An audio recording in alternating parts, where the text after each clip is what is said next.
Falling into the sun should be the simplest thing in the universe. At first glance, it feels almost trivial. You picture yourself standing in the vast emptiness of space you let go, and gravity does what gravity always does. It pulls you inward. A star so massive, so dominant, so overwhelmingly powerful should swallow anything that dares to drift near it. And yet reality refuses to cooperate with this intuition. Paradoxically, it is far easier to launch a spacecraft out of the solar system entirely than to send one plunging into the star at its center. This contradiction is not just surprising, it is a direct challenge to the way human beings naturally understand the world. Every experience we have on Earth teaches us that falling is effortless. Drop a stone and it accelerates downward. Tip a glass and water cascades toward the ground. Step off a ledge and gravity takes over immediately. Our intuition is built inside a world full of air friction dragon surfaces that push back. The rules that shape our everyday lives carve a very narrow window through which we view physics. But space does not care about these rules.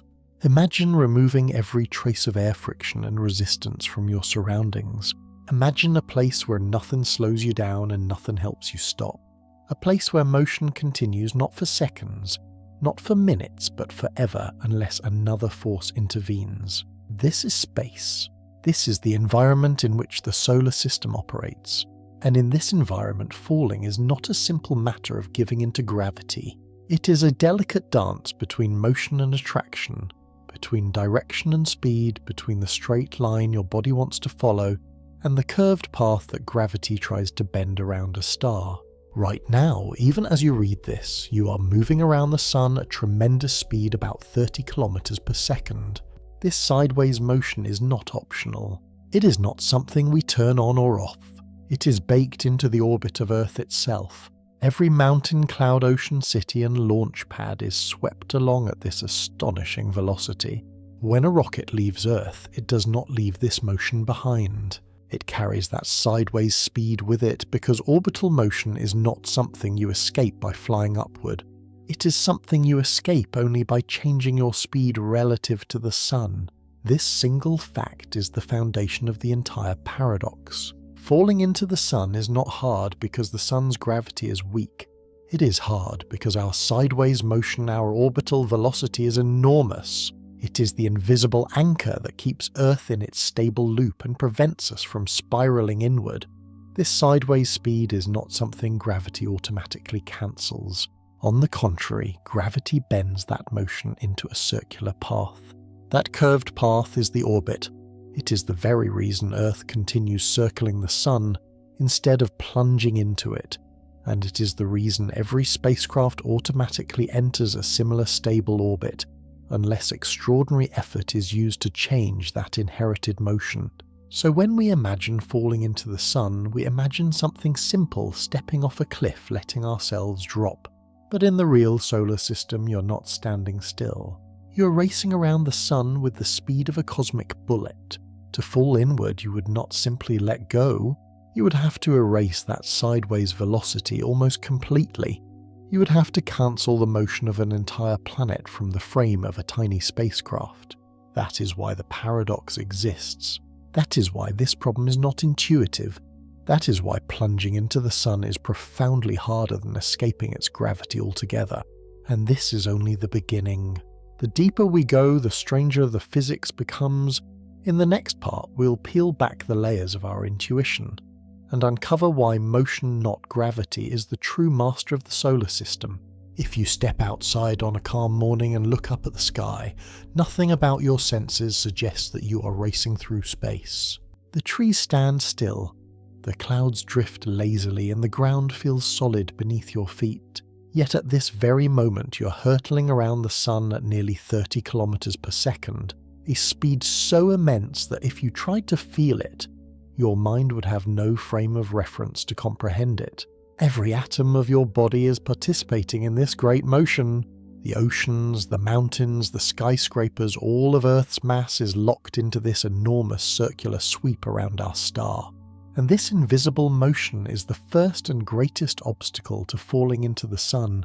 We often imagine the solar system as a set of objects simply sitting in space.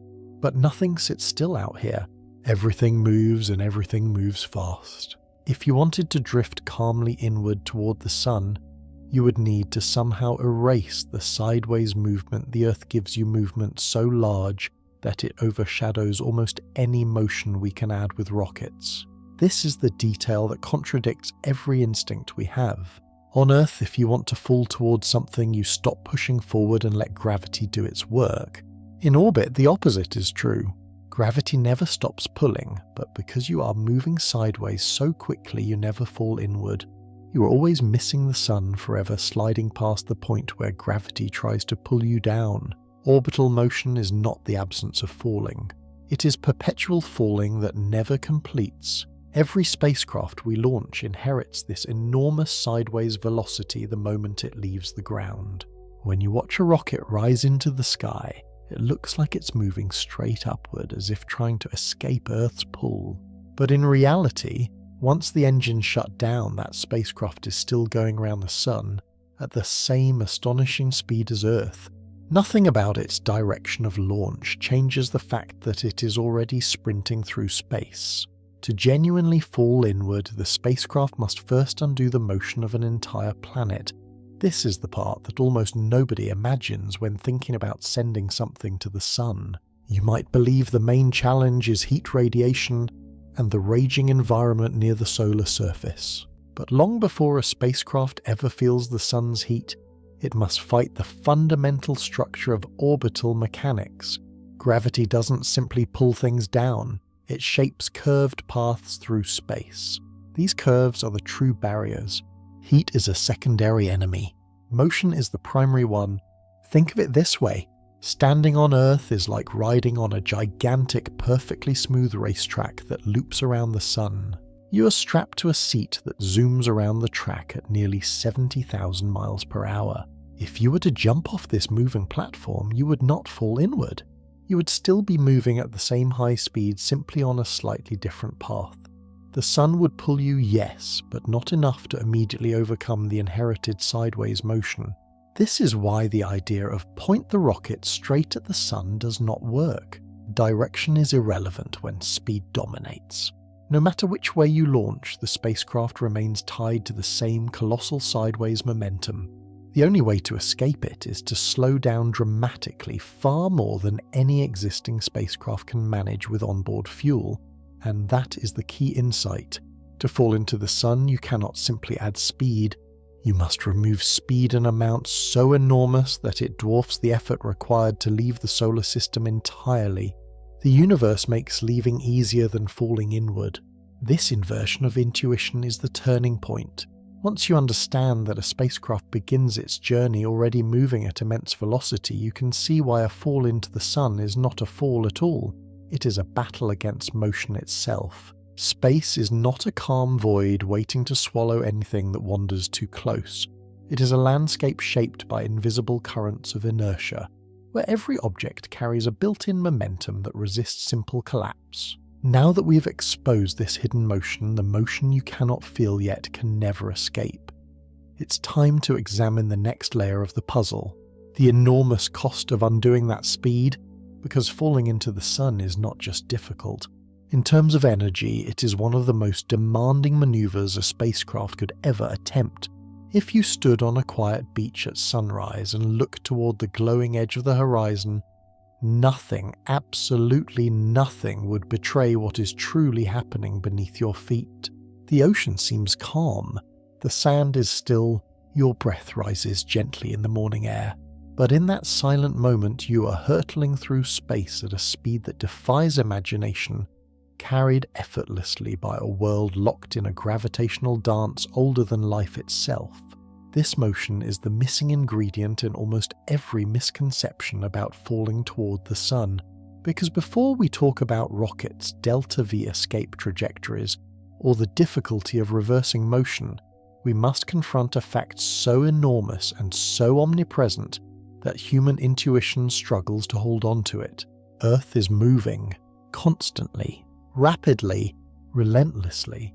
Right now, at this very moment, you're travelling around the sun at nearly 30 kilometers per second, about 67,000 miles per hour. That speed is not optional. It is not a bonus or an added effect. It is the fundamental requirement that keeps our planet from plunging directly into the sun's gravity well. Earth is not floating peacefully in space. It is falling around the sun in a continuous, perfectly balanced arc. And here is the revelation that rewrites everything we think we know. Any spacecraft launched from Earth automatically inherits that exact sideways speed. When a rocket lifts off from the ground, it does not start from zero. It begins its journey already riding the same colossal orbital momentum that Earth itself carries. The engines may point upward, carving a path through the thinning atmosphere, but the spacecraft never stops moving sideways at planetary speed. You cannot turn that motion off. You cannot subtract it by angling slightly differently. You cannot escape it simply by aiming at the sun. It is imprinted into your motion from the moment of launch. Imagine trying to jump off a moving train while keeping the train's speed. No matter how you leap, run, or try to angle your body, you continue to be carried forward. Now extend that analogy to a planet-sized scale. A train travelling tens of thousands of miles per hour. That is what every spacecraft must contend with. This sideways velocity, invisible and unfelt, is the true barrier between us and the sun. In fact, if Earth were somehow stopped, if its sideways motion vanished instantly, our planet would not drift gently inward. It would fall straight into the sun in a matter of weeks. The only reason Earth survives is because it is constantly missing the sun as it falls. This is not poetic metaphor. It is the literal physical mechanism that defines an orbit. Gravity pulls inward. Velocity carries sideways, and the combination produces a curved, perpetual descent that never reaches the target. When you launch a spacecraft, you are inserting a tiny artificial object into the same cosmic ballet. And unless you deliberately remove that inherited sideways speed, the spacecraft will behave exactly as Earth does. It will orbit, not plunge. This is the moment where most people realize why falling is not straightforward. We picture falling as something that happens naturally without effort. But in space, falling inward requires immense effort because you must undo the motion that prevents the fall. Every meter per second of that sideways velocity must be counteracted. Every kilometer per second must be shaved away. And because rockets must carry their own fuel, and fuel becomes mass, and mass requires more fuel to move, the task quickly spirals toward the impossible. Removing speed is far more expensive than adding it. Nature resists deceleration far more fiercely than acceleration. The sun feels impossibly powerful, 600 times more massive than all the planets combined so intuitively. It should be the easiest possible destination. Just point and drop. But the celestial mechanics say otherwise. The sun's gravity may draw everything inward, but the paths objects follow are not straight lines. They are curves shaped by the initial sideways motion embedded in every orbit. You do not fall into the sun because you're already moving too fast sideways to hit it. And when you leave Earth, that sideways speed follows you like a shadow. It is the silent inheritance, the invisible tide, the hidden current of motion that shapes every space mission humanity has ever attempted. Understanding this single concept, this unseen velocity we live with every second, is the key to understanding the entire paradox. It is the hinge upon which the difficulty rests, and it is the reason the next step in our journey feels so counterintuitive. To fall inward, we must first fight against the very motion that keeps our world alive. In the next part, we will finally confront that struggle head-on. We will explore the brutal physics of delta V, the currency of motion that determines whether a spacecraft can slow down enough to break free of Earth's inherited momentum. We will see why deceleration in space is astronomically expensive, and why even our most powerful rockets strain against the cost of undoing a planet's worth of speed. When you stand on Earth, it feels as though the world beneath your feet is still quiet, motionless. But nothing about our existence is still. Every second of your life from the moment you were born until this very instant, you've been hurtling through space at an astonishing speed. 30 kilometers per second around the sun. You cannot feel it. You cannot see it. Yet it is the single most important reason falling into the Sun is almost impossible. This sideways motion, the orbital velocity of Earth, is the invisible inheritance every spacecraft receives the moment it leaves the launch pad. No matter how powerful a rocket is, no matter which direction it points, it cannot escape this built-in momentum. This is the speed our planet gained from the primordial collapse of the solar system, and it has remained with us for 4.5 billion years. It is the speed that keeps our world in a delicate eternal freefall around the Sun, forever falling, but forever missing, forever circling rather than plunging. Imagine you are inside a colossal carousel spinning so smoothly you cannot sense the motion. If you release a ball, it will not fall inward toward the center. It will drift outward or sideways depending on the direction you let go. Now imagine that carousel is millions of kilometers wide and spins at a velocity faster than anything you can experience on Earth. That is your life aboard the Earth. Any spacecraft that launches from this moving platform inherits that sideways push. Just like a passenger stepping off a high-speed train keeps the train's velocity even after touching the ground. This is why pointing a rocket at the Sun means nothing unless you also remove this sideways motion. The Sun is always ahead of you, not below you. It is not waiting beneath your feet like the center of a well. It is the anchor of a vast orbital racetrack, and you are already one of the racers whether you want to be or not. To fall inward, you must cancel the motion that keeps you in the race. But here lies the real problem. Cancelling orbital velocity requires energy just as escaping Earth requires energy. Except in this case, the amount of energy is far greater. Escaping Earth demands about 39 million joules per kilogram of spacecraft. Slowing down from Earth's Sun orbiting speed requires almost the same amount of energy, but in reverse. You must erase the motion, not increase it. And erasing motion is harder than most people imagine because space offers no air, no friction, no surface to push against. You must carry your deceleration system with you. Every kilogram of fuel you need to slow down must be launched upward first, and every kilogram pushed upward multiplies the energy cost. What does 30 kilometers per second really mean? It means that as Earth orbits the Sun, every spacecraft, every satellite, every astronaut, every grain of dust on our planet is moving fast enough to cross the entire continental United States in less than a quarter of a second. It means you're travelling around the Sun at more than 100,000 kilometers per hour without ever feeling the motion. And it means that to fall into the Sun, you must somehow get rid of a speed so immense that it dwarfs any engine humanity has ever built. This is why the idea of simply aiming downward is meaningless. There is no downward in space. There is only the geometry of orbit's curved paths shaped by gravity and defined by velocity. The Sun is not something you drop into. It is something you spiral toward only if you deliberately cancel the sideways sliding motion that keeps you in balance. Without that cancellation, your path around the Sun will always curve outward into a stable orbit, rather than inward into a fiery plunge. This inherited velocity is the silent architect of the solar system. It is the reason planets remain in their orbits for billions of years. It is the reason comets return after centuries, and it is the central reason a spacecraft cannot simply fall toward the Sun. To defeat this motion, you must do the hardest thing in spaceflight. You must slow down, not a little, but a colossal amount.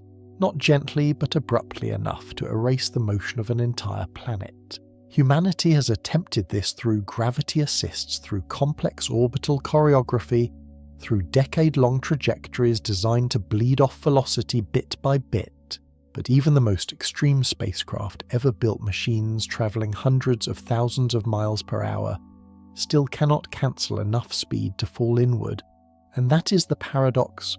The Sun is the most powerful source of gravity in our celestial neighbourhood, yet its gravitational embrace is almost impossible to surrender to. The faster your world moves around it, the harder it becomes to dive into its heart. What comes next is the consequence of this hidden motion, the true delta V challenge at the centre of the mystery. To understand why we cannot fall into the Sun, we must examine why slowing down in space is far harder than speeding up. In everyday life, slowing down feels effortless. You ease your foot off the gas and your car naturally loses speed. You stop running and friction against the ground brings you to a halt. Even a thrown ball eventually surrenders to air drag and falls quietly to Earth. Every motion we know is shaped by a world filled with resistance, a world constantly stealing energy from moving objects. But space does not play by those rules. Out there, nothing steals your speed for you. Nothing pushes back. Nothing resists your motion unless you supply the force. And this is where the entire paradox of falling into the sun becomes brutally clear. Slowing down in space is vastly harder than speeding up.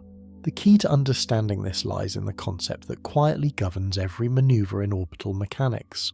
Delta V, the total change in velocity required to alter a spacecraft's trajectory. Delta V is not just a number, it is the currency of space exploration. It measures how much energy you must spend to go somewhere new, or how much energy you must burn away to stop going somewhere old. And the difference between leaving the solar system and falling into the sun comes down to how much delta V you need to change your fate. When a spacecraft escapes Earth, the goal is simple: add velocity, add enough upward speed to break free from Earth's gravitational hold, and then keep adding speed along Earth's orbital direction to drift farther from the sun. This takes tremendous energy, but the direction of the effort aligns with what your spacecraft is already doing, moving forward around the sun at enormous speed. You are pushing in the same direction nature already pushes you, but falling inward, that demands the opposite motion. To drop toward the sun, you must cancel the sideways velocity inherited from Earth's orbital motion. You must remove roughly 30 kilometers per second of sideways speed, an amount so large that no spacecraft in history has carried enough propellant to reverse it completely. To understand how overwhelming that is, imagine traveling in a high-speed train and attempting to stop it using nothing but a small handheld fan blowing in the opposite direction. The scale is absurd. The fan does nothing. The inertia is too great. Spacecraft face the same dilemma. Rockets are outstanding at adding velocity, but they are painfully poor at removing it. Chemical rockets carry limited propellant, and propellant itself must be accelerated along with the spacecraft, which means carrying more propellant requires even more propellant, an exponential penalty known as the tyranny of the rocket equation. Every kilogram added today demands even more kilograms tomorrow, creating a spiral of diminishing returns. This is why delta V budgets are the heart of mission planning. Space agencies spend years calculating exactly how much propellant a probe can carry, how much velocity it can change, and how much maneuvering it can afford once in space. Every correction must be rationed, every burn must be justified, and lowering your orbital velocity by tens of kilometers per second is simply beyond what current technology can supply. Consider the contrast. To leave the solar system, the Voyagers needed only a few additional kilometers per second beyond Earth's orbital speed. Their launch trajectories and gravity assists from the giant planets helped sling them outward like stones released from a cosmic sling. But if those same spacecraft had been ordered to fall inward to plunge toward the sun, they would have needed to erase the velocity they inherited from Earth. That is an order of magnitude more demanding. This is the part most people never consider.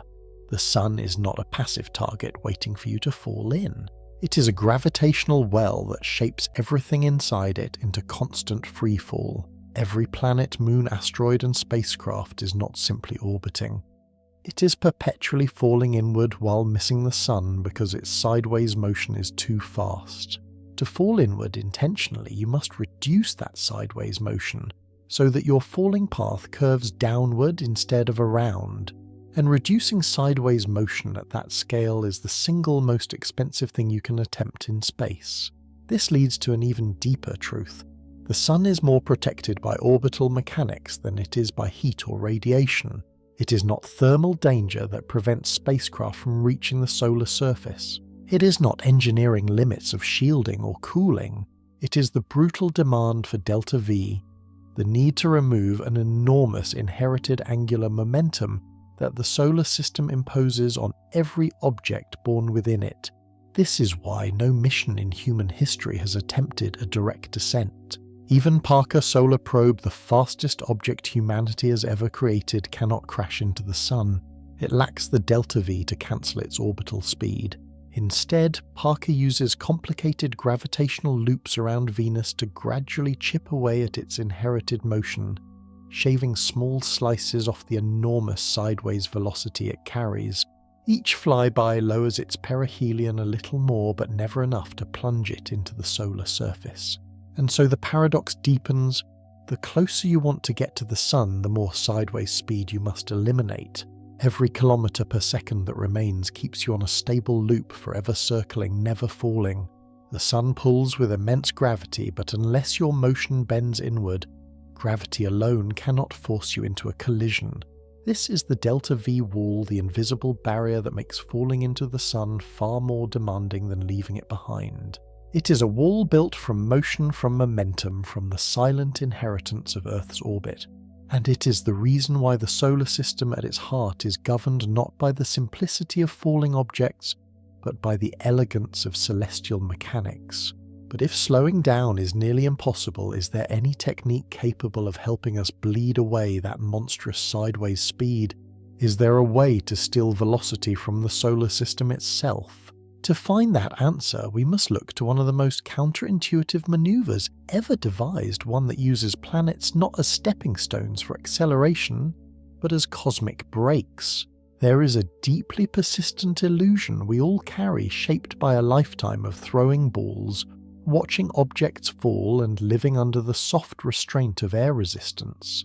It whispers that if you want to reach a destination in space, you simply point toward it and accelerate. Want to land on Mars? Aim at Mars. Want to touch the lunar surface? Aim at the moon. Want to crash into the Sun? Aim downward and let gravity take over.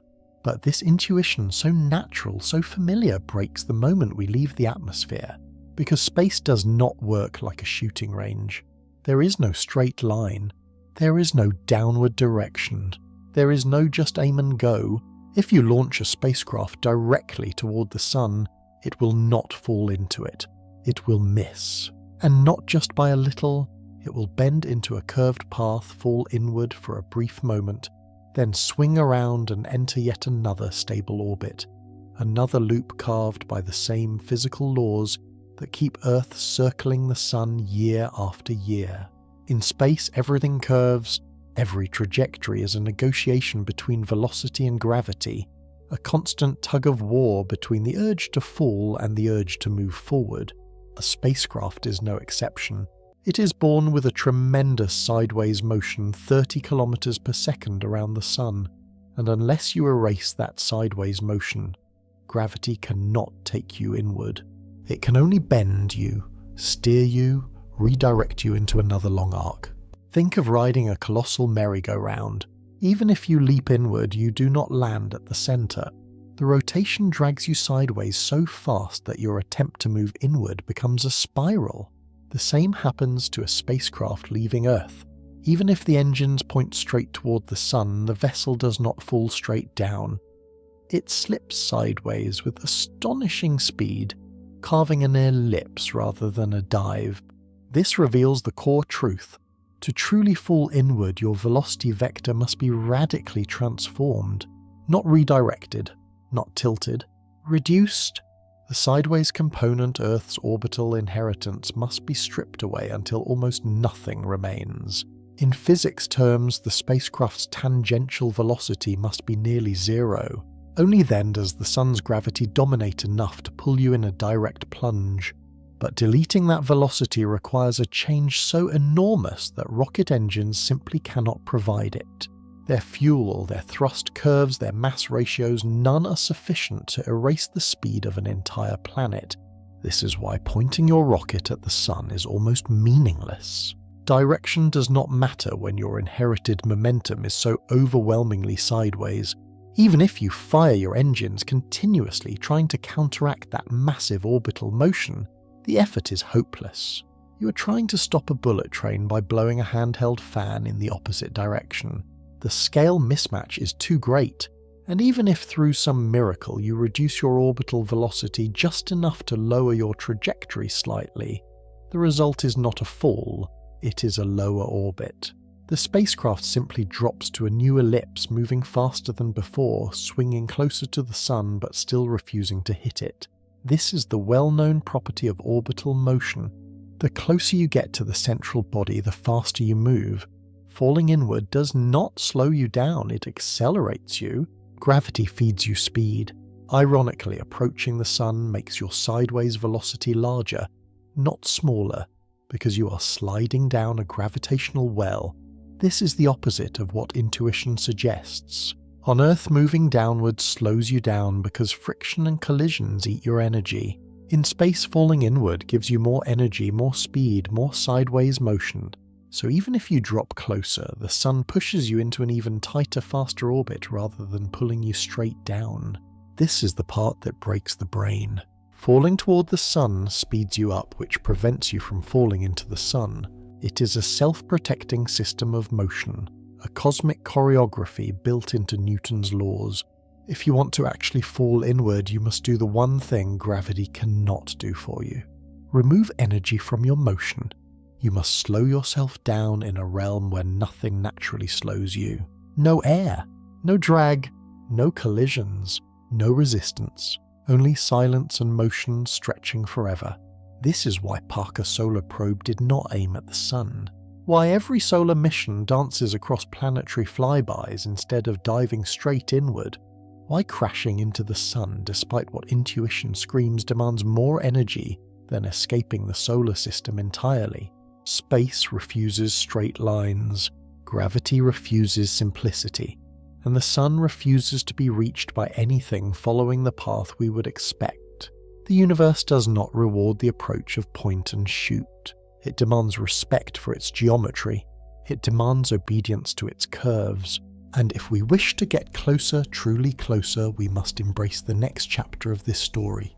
The extraordinary trick humanity invented to do the impossible. Slowing down in a place where nothing wants to slow.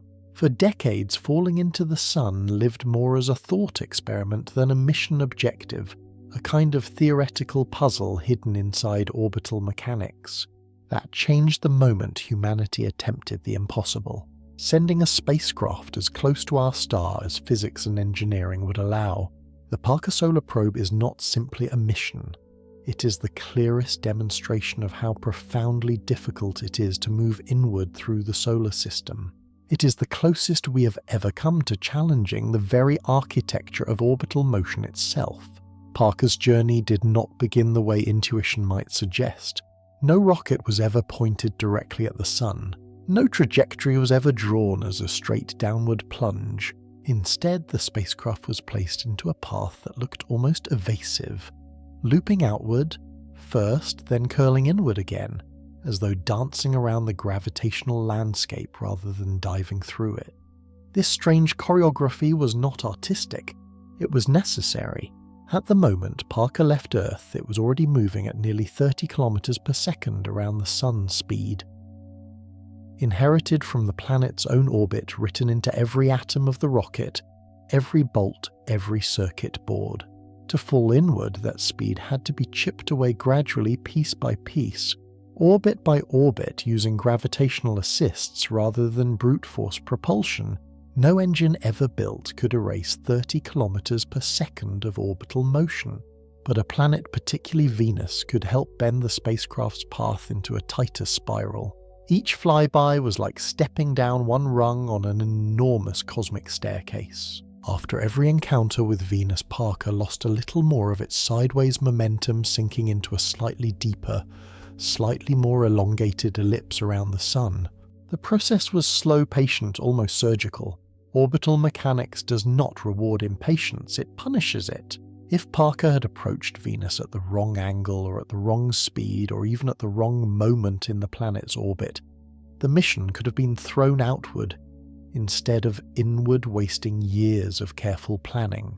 This is why Parker's trajectory is a testament not just to engineering but to precision. Space is unimaginably vast, but the tolerances for these maneuvers were razor thin. A shift of a few degrees could mean missing Venus entirely. A difference of a few meters per second could transform a subtle braking maneuver into a catastrophic boost.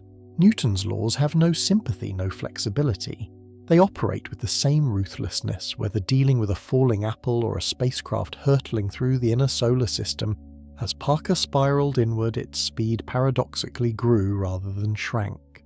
The closer it fell toward the sun, the more violently gravity accelerated it. By the time it approached its early perihelion passes, Parker reached speeds over 400,000 miles per hour, making it the fastest object ever created by human hands. Yet this incredible velocity has nothing to do with its inherited orbital motion. It is the natural speed of a falling object in an almost frictionless gravitational well. And even at these extraordinary speeds, Parker was not crashing. It was merely skimming the upper atmosphere of the sun, tracing a fragile path inside an environment more hostile than anything humans have ever encountered. Each descent brought Parker into regions shaped by intense magnetic fields, swirling plasma, and a solar wind moving at astonishing velocity. The spacecraft pushed into areas where the boundary between the sun's outer atmosphere and interplanetary space is less a surface than a constantly shifting frontier. Navigating such a world required the probe to maintain an exact attitude, keeping its thermal shield pointed with perfect alignment. A few degrees of rotation would expose its vulnerable instruments to radiation powerful enough to destroy them instantly. Even with perfect orientation, the heat was relentless.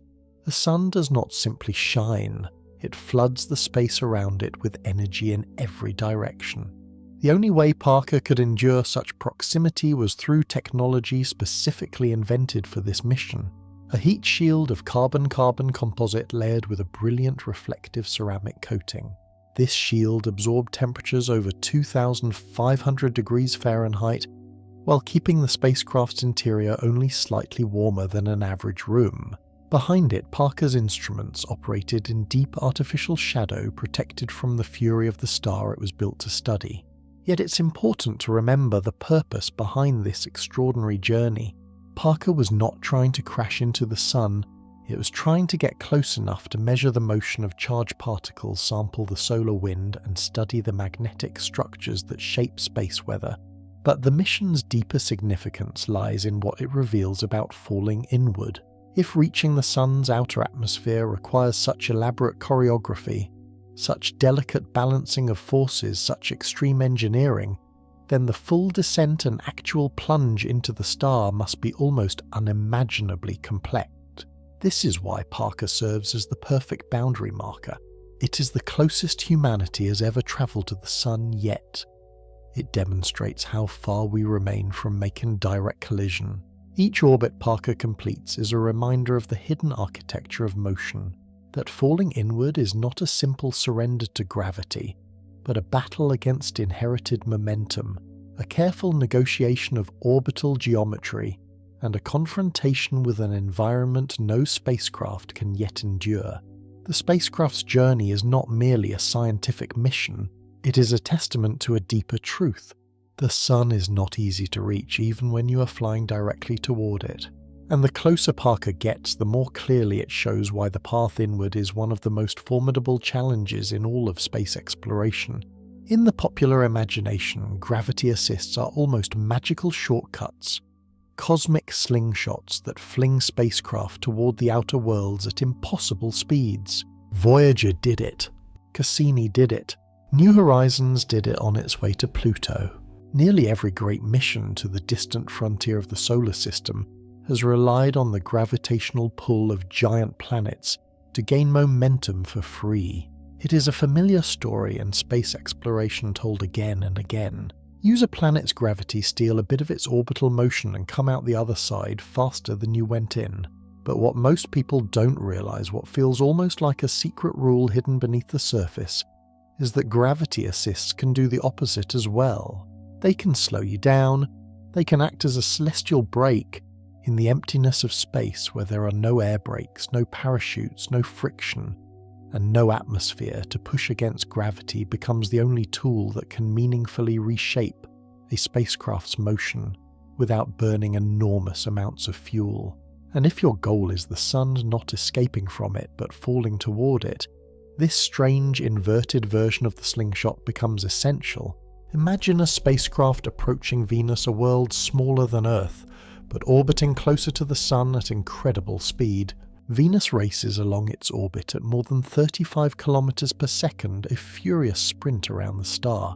When a spacecraft enters its gravitational field at just the right angle, something counterintuitive happens. The spacecraft accelerates as it falls toward Venus, but as it swings behind the planet moving in the opposite direction of Venus's orbital motion, it begins to surrender a small portion of its own solar-centric speed. Venus steals just a sliver of the spacecraft's angular momentum. The spacecraft leaves the encounter moving faster relative to Venus itself, but slower relative to the Sun. It is a brilliant cosmic trick. Borrow energy locally, lose energy globally. This is exactly what Parker's solar probe has been doing again and again, using 7 carefully choreographed flybys of Venus to shed the enormous orbital velocity it inherited from Earth. Each pass tightens its orbit, shrinking its perihelion, pulling it closer to the blazing furnace of the Sun. Without Venus, Parker would not even approach a fraction of its current depth into the solar system. It would simply follow a wide, stable orbit like a tiny synthetic planet endlessly circling without ever descending. Gravity is the only actor powerful enough to reshape an orbit at this scale. But like all powerful tools, it comes with strict conditions. The geometry must be perfect. The timing must be perfect. The spacecraft must approach the assisting planet at precisely the right angle, with exactly the right velocity at exactly the right moment in the planet's curve around the Sun. A small deviation, just a fraction of a degree, can send the spacecraft into a useless orbit, steal the opportunity entirely, or even fling it outward into deep space. And even when everything is perfect, gravity assist braking has limits. A planet can only slow a spacecraft so much. The more you try to draw from its orbital momentum, the less efficient each pass becomes. Venus is the best option for solar braking because it's relatively massive and orbits close to the Sun, but even Venus cannot drain away 30 kilometers per second of inherited orbital speed. It can siphon off a portion, then another portion, then a smaller portion still. Yet the deeper you go into the Sun's gravitational well, the fewer planetary tools remains. After Venus, there are no heavy inner planets left to lean on. Mercury is too small. Mars is too far. Earth is behind you.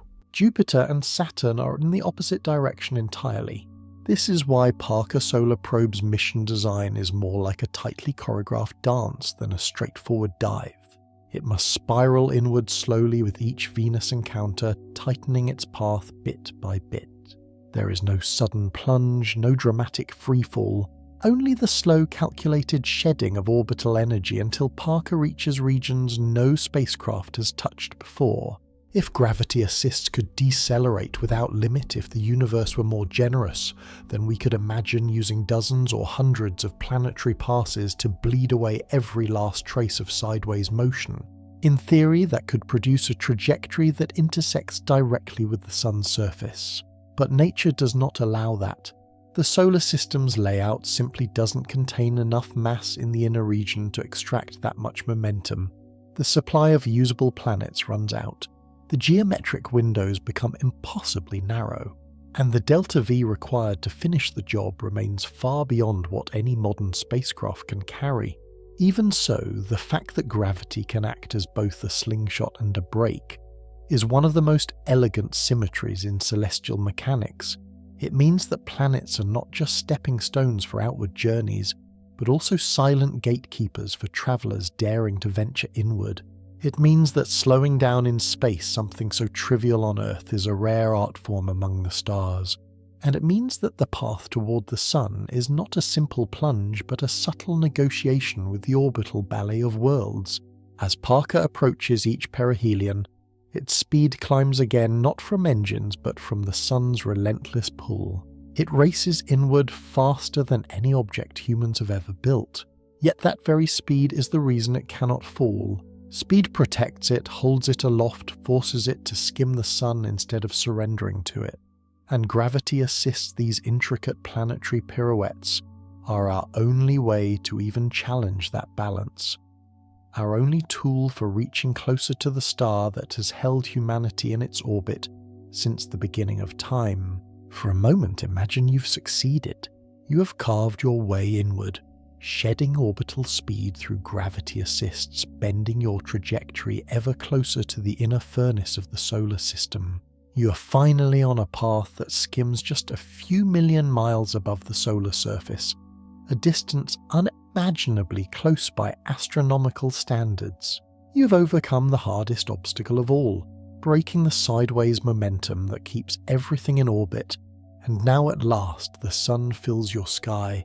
This is where a new and far more brutal enemy begins its work. Most people picture the sun as a blazing ball of fire, something like an enormous flame. But the reality is stranger and far more hostile. The sun is not burning, it is fusing. It is a nuclear engine radiating energy in every direction. As you approach, you're not moving toward heat in the ordinary sense. You are entering a realm of relentless radiation, a sea of high-energy particles, magnetic chaos and searing light that grows exponentially stronger with each fraction of a million miles you descend.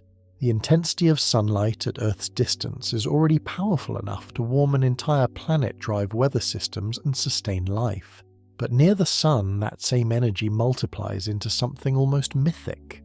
At a distance of roughly 8 million miles where the Parker Solar Probe makes its closest sweeps, the radiation is over 500 times stronger than what Earth receives. Not double, not 10 times, hundreds of times. Under such conditions, familiar materials behave like wax placed before a furnace. Metals soften, electronics blister, even heat-resistant alloys begin to deform. Nothing we build can survive long, unless it hides behind layers of precise engineered protection that must remain perfectly oriented at all times. That is why Parker carries the Thermal Protection System, or TPS, arguably one of the most extraordinary shields humanity has ever made. From a distance it looks almost trivial, a round white disc only a few inches thick, but within that shape lies a masterpiece of engineering. The core is a carbon-carbon composite capable of tolerating temperatures beyond 2,500 degrees Fahrenheit. Wrapped around that core is a brilliant white ceramic coating, engineered to reflect as much sunlight as possible, so that less heat penetrates the structure. The contrast it creates is astonishing. On the sun-facing side, temperatures soar unimaginably high. Just a few inches away behind the shield, the spacecraft's instruments rest in a chamber kept near a comfortable 85 degrees Fahrenheit cooler than a warm summer day on Earth. Inside that artificial oasis of darkness, Parker's delicate electronics particle detectors, magnetometers and plasma sensors collect data that no human-made object has ever retrieved before. But the shield is only the beginning. The sun is not merely hot, it is alive with charged particles. It emits streams of protons and electrons in the solar windlashes space with magnetic storms and sheds, eruptive arcs of plasma in flares and coronal mass ejections. These interactions can overload circuits, corrupt data, or damage instruments through radiation exposure. Every major component of the spacecraft must sit in the shadow of the TPS at all times, tucked into a narrow cone of safety.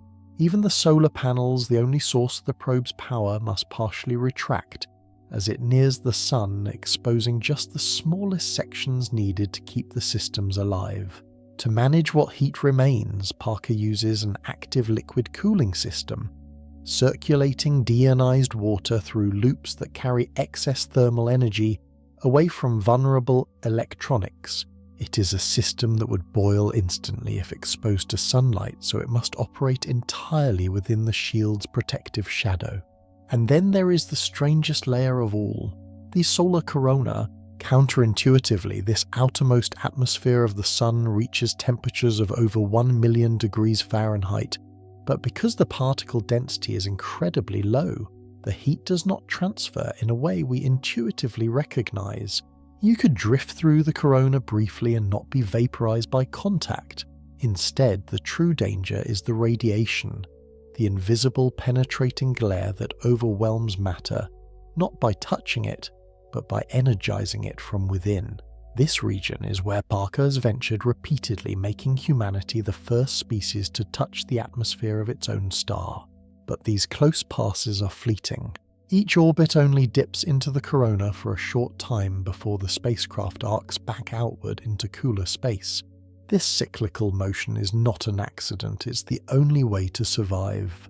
A sustained presence near the Sun is impossible with current technology. Even Parker, with its revolutionary protection, would not last if it lingered. All of this reveals a deeper truth.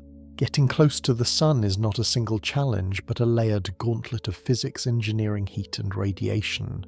You must first overcome the cosmic mechanics that try to keep you in orbit. And if you succeed, you enter an environment that tries constantly aggressively to destroy anything that approaches. Yet even after enduring such extremes, one final question remains.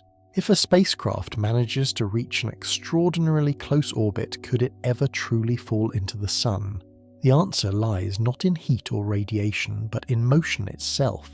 If everything we have learned so far seems to build toward one obvious conclusion, that all we need is enough slowing down, Part 10 is where the deeper truth emerges. Because even if a spacecraft accomplishes the unthinkable, even if it sheds enormous velocity, even if it survives the heat, even if it threads the narrow gravitational corridors of Venus again and again, the Sun still refuses to grant a clean path inward. The problem is not only energy, the problem is precision. The universe does not tolerate sloppy trajectories near a star.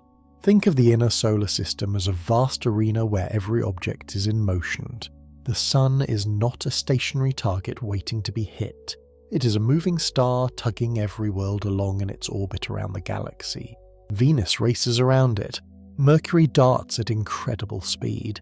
Even the spacecraft itself spirals, arcs, and swings along paths defined by gravity's invisible geometry. To collide with the Sun, the spacecraft must be placed on a trajectory so exact, so narrow, that any deviation would instantly turn the fall into another orbit. This is the cruel irony. The closer you get to the Sun, the harder it becomes to aim at the Sun. Gravitational fields steepen dramatically as you move inward. A tiny angular error at tens of millions of miles becomes a catastrophic miss near the solar surface. A fraction of a degree too shallow, and the spacecraft will swing past, accelerate, and rejoin a stable orbit. A fraction too steep and it may burn too early, never delivering the data it was built for. In the inner solar system, precision is not a luxury. It is survival. Spacecraft engineers know this intimately. They spend years calculating trajectories to ensure that gravity assists perform exactly as intended. The flyby must occur at the right angle, the right altitude, the right moment when the planet is in precisely the correct position. A timing error of even a few minutes can ruin a maneuver that took years to prepare, and that maneuver is happening around a planet. Around the Sun, the scale of difficulty multiplies. Once you descend deep into the Sun's gravitational well, you lose options. There are no more planets to borrow speed from, no more worlds to use as brakes. Venus is the last great lever humanity can pull, and once you pass it, the cosmos gives you no further tools. You are on your own in open space, carrying only the momentum you've managed to shave off through years of orbital choreography. From that point forward, all that remains is pure propulsion, and we simply do not possess enough of it. Even the most efficient engines humanity has ever developed cannot produce the delta V required to make the final adjustment from an extremely close orbit to a genuine collision. The difference between an orbit that grazes a star and an orbit that pierces it is not small, it is enormous. The Sun does not pull objects inward unless they surrender their orbital velocity completely. And then comes the final harshest truth. A collision trajectory is not a stable trajectory. It is the definition of chaos. A spacecraft travelling at hundreds of thousands of miles per hour near the Sun must align itself with a corridor narrower than a needle's eye. Solar radiation buffets it. Solar wind strikes it with charged particles. Magnetic turbulence twists its path. Even photons exert measurable pressure. These forces are subtle in deep space, but near the Sun they are overwhelming. They change the spacecraft's orientation. Heat, its sensors push on its structure, disrupt its instruments. They are the difference between a controlled descent and an unintended orbit. Engineers can compensate for some of these disturbances, but not all. There is no atmosphere to glide through, no aerodynamic control surfaces to use, no stabilizing lift or drag. The spacecraft is a powerless speck moving inside a hurricane of energy, billions of times larger than anything on Earth. And so the challenge becomes almost philosophical. How do you steer in a place where nothing wants you to steer? How do you slow down in a place where everything accelerates you? How do you aim at a star? The Parker Solar Probe provides part of the answer. You don't. You approach indirectly. You build a path of spirals, shrinking the orbit, slowly exploiting gravity, where gravity allows it, nudging the spacecraft deeper, one step at a time. You respect that the Sun is not a destination you hit. It is a force you negotiate with. Even with Parker's record-breaking speed and its unprecedented heat shield, its trajectory will never reach zero orbital velocity. It will never freefall into the Sun. The spacecraft's path is the closest humanity has ever bent the rules of celestial mechanics, but even that bending has limits. Limits set not by technology, but by the fundamental laws of gravity and motion. And so we arrive at the profound realization: falling into the Sun is not prevented by a barrier of heat or radiation alone.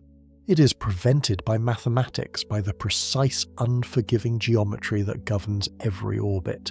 Not a single spacecraft in history has ever come close to satisfying the conditions required for a true solar collision. And with our current technology, none ever will. Yet we still try, because each approach, each orbit, each dive into the furnace reveals more of the Sun's secrets of magnetic storms, solar wind, coronal heat, and the physics that shape space itself. We may never touch the Sun, but in the attempt we illuminate everything around it. In the next chapter we confront the next layer of truth. What would actually happen if a spacecraft could complete the impossible trajectory and enter the Sun itself? Reaching an orbit close to the Sun is already a triumph of engineering calculation and patience. It demands years of gravitational choreography, impossible precision, and a kind of stubbornness that only humanity's curiosity can justify. But just suppose that a spacecraft managed to crawl ever closer, shedding orbital speed through repeated flybys until its path skimmed the very edge of the star. What would it actually mean to hit the Sun? What would the final descent look like for a machine built in the cold vacuum of space as it approaches a furnace powerful enough to reshape entire planets? The first and most important truth is this: the Sun does not have a surface, not in the way Earth has soil or the Moon has dust. Approaching the Sun is not like approaching a world. There is no solid boundary waiting to meet you, no ground to crash against. Instead, the Sun is a layered ocean of plasma, fully ionized gas where temperature, pressure and density change in violent, unpredictable gradients. A spacecraft would not impact the Sun. It would dissolve into it. Long before the descent becomes dramatic, long before any notion of touching the solar surface arises, the environment becomes unrecognizably hostile. Radiation intensity climbs to hundreds, then thousands, then tens of thousands of times what we experience on Earth. Every square centimeter of the spacecraft becomes a battlefield where photons slam into material at devastating rates. Even at a distance of several million miles, the heat shield must endure temperatures above 2,000 degrees Fahrenheit. But as the craft drops lower, the shield's protection no longer scales. Radiation pressure does not simply increase, it explodes.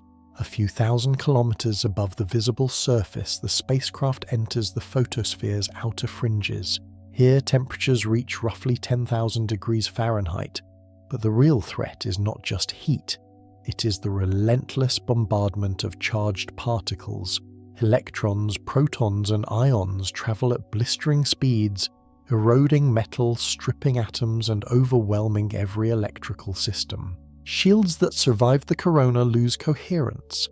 Coatings vaporize molecule by molecule. Structural materials weaken faster than they can radiate away the energy.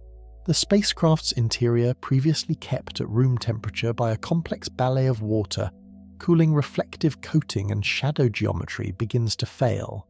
Electronics glitch as thermal limits are exceeded. Sensors saturate and then die. Navigation becomes meaningless as every instrument is choked by noise. The craft still moves, carried by inertia, but it no longer operates. It has crossed the boundary between exploration and annihilation. Moments later, as it sinks deeper, the spacecraft meets plasma dense enough to behave like a fluid, yet still far thinner than any atmosphere on Earth. Here temperatures rocket to 100,000 degrees, then 1,000,000. In this region, atomic bonds themselves cannot survive. Metals lose structure, carbon composites disintegrate. Even the strongest theoretical materials humanity might one day create cannot retain form in an environment where matter exists primarily as loose atomic nuclei and free electrons. At this point, the spacecraft begins to vaporize not explosively but almost elegantly. Panels curl and separate. Instrument housings glow, then liquefy, then convert into glowing vapor. Structural components melt into ionized ribbons. The craft becomes unmade atom by atom until it is no longer a machine but a cloud of incandescent plasma, blending seamlessly with the star's outer layers. In a sense, this dissolution is the closest thing to a landing the sun allows. Nothing impacts, everything merges, but even deeper remains an inaccessible heart.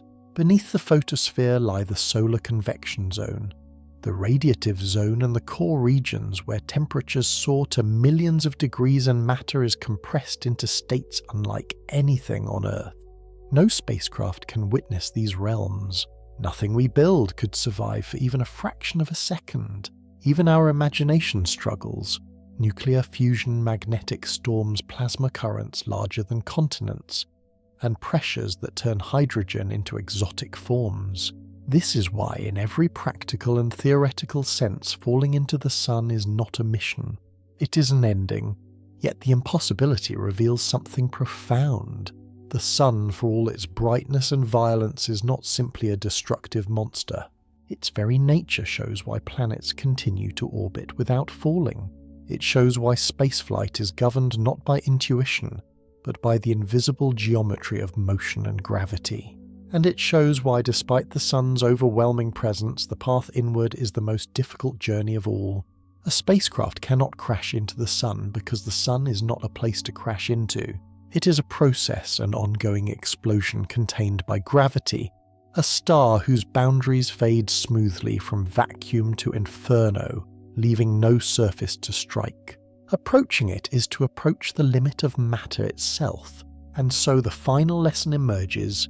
The sun does not resist us through some active force. It does not push us away. It simply follows the laws of motion and energy so faithfully that only extraordinary effort can overcome them. Falling inward requires cancelling the motion of a world. Continuing outward simply adds to it. In this contrast lies the strange, beautiful logic of the solar system. A logic we will finally bring full circle in the final chapter, when we explore why planets never fall into the star they endlessly orbit. For 11 chapters, we've explored a paradox that seems to turn common sense inside out. Falling into the sun is one of the hardest feats in the solar system. Now, at the end of this journey, the natural question finally rises from the cosmic background. If it is so impossibly difficult to crash into the sun, then why hasn't Earth, or Mars, or any other planet done so after billions of years? Why do worlds that endlessly circle this star never spiral downward into its fire? The answer reveals one of the most elegant truths in celestial mechanics. It begins with a simple statement. A planet in orbit is constantly falling, but it never hits the ground. This is perhaps the most beautiful idea Newton ever placed into human thought. Planets are not held aloft by some invisible scaffolding. They are not suspended in space like ornaments on a string. They are falling. They are perpetually falling toward the sun, but they move sideways so quickly that as they fall, they miss their target over and over again. They fall around the sun, not into it. This sideways motion, this orbital velocity, is the same motion that makes it nearly impossible for spacecraft to dive inward. It is not an extra detail. It is the core of the entire architecture of the solar system. The Earth's 30 km/s sideways sprint is exactly what prevents it from plunging toward the sun. Remove just a fraction of that motion and the orbit would collapse. Add too much and Earth would drift outward into a wider, slower path. Orbital motion is a balancing act between gravity's relentless pull and inertia's insistence on moving straight ahead. To visualize this, imagine throwing a stone from the top of a mountain. Throw it gently and it lands nearby. Throw it harder and it lands farther away. Throw it faster still, and the curve of Earth beneath it begins to matter. In Newton's thought experiment, if you throw it fast enough, so fast that it keeps falling but never reaches the ground, the stone enters orbit. Its path becomes a perfect compromise between falling inward and moving forward. It is trapped and free at the same time, bound to Earth but forever missing it. This is what planets do around the sun on a cosmic scale. Yet the perfection of these orbits is not the result of magic.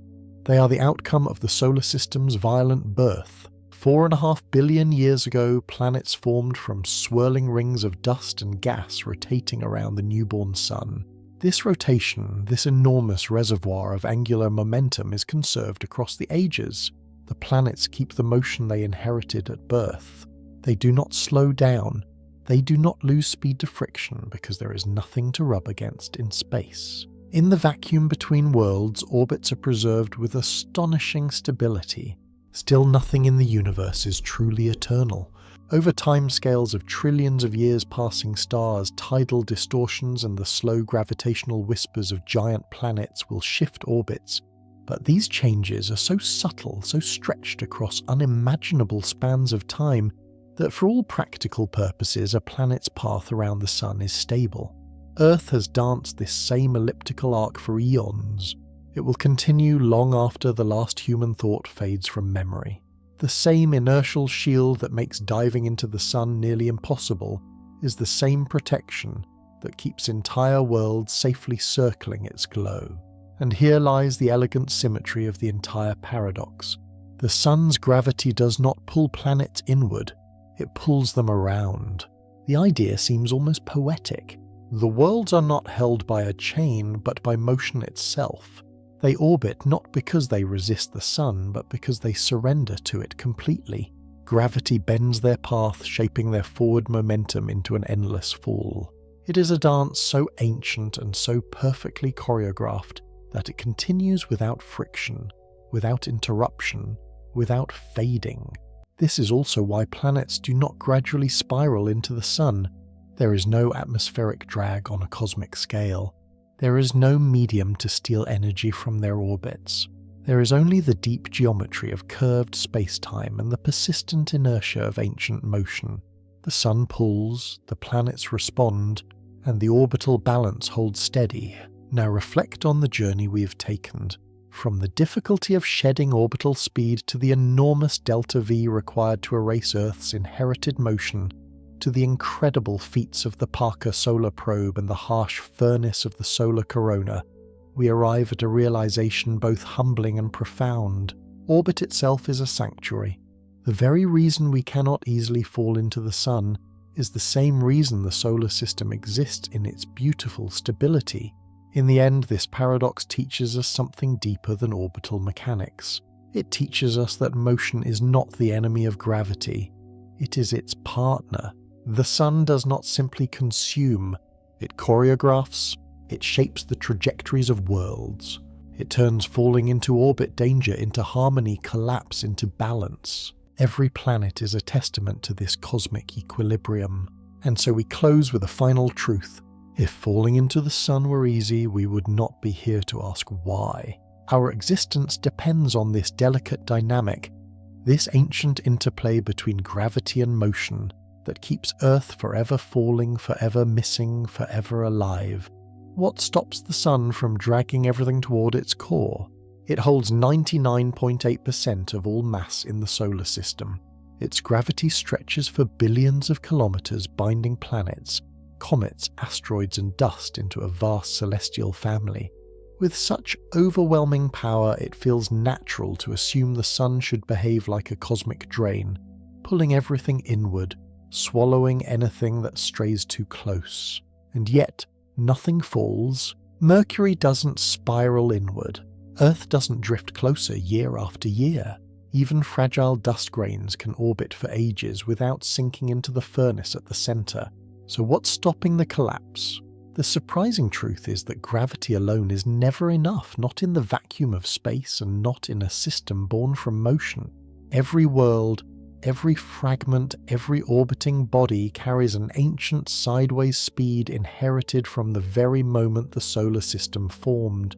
The sun pulls inward, yes, but that inherited motion bends the fall into a curve. Instead of plunging, planets glide. Instead of spiraling inward, they continuously miss the sun as they fall around it. The solar system looks calm, but behind that calm is a balance so precise it feels almost unnatural. Gravity pulling inward, motion sweeping sideways, neither strong enough to win. This is why the sun, despite its unimaginable gravity, fails to drag its worlds into oblivion. Not because its pull is weak, but because motion refuses to disappear. To understand why everything from burning Mercury to distant Neptune remains suspended in this delicate architecture, we must unravel how motion and gravity negotiate the shape of the solar system, and why the sun is far more sculptor than vacuum. If gravity is always pulling inward, why doesn't every object end up falling straight into the sun? The answer hides in a fundamental rule of the universe that almost never reveals itself on Earth. Gravity does not erase motion, it only redirects it. And once motion becomes part of the equation, gravity loses the power to simply drag things downward. Here on Earth, we live inside a thick ocean of air that steals momentum from every moving object. Throw a ball and air resistance slows it. Push a cart and friction brings it to a stop. Drop anything and the atmosphere ensures it falls. Our intuition is shaped by a world where emotion naturally dies, but space is the opposite. It does not kill motion, it preserves it. And that single difference transforms how gravity actually behaves.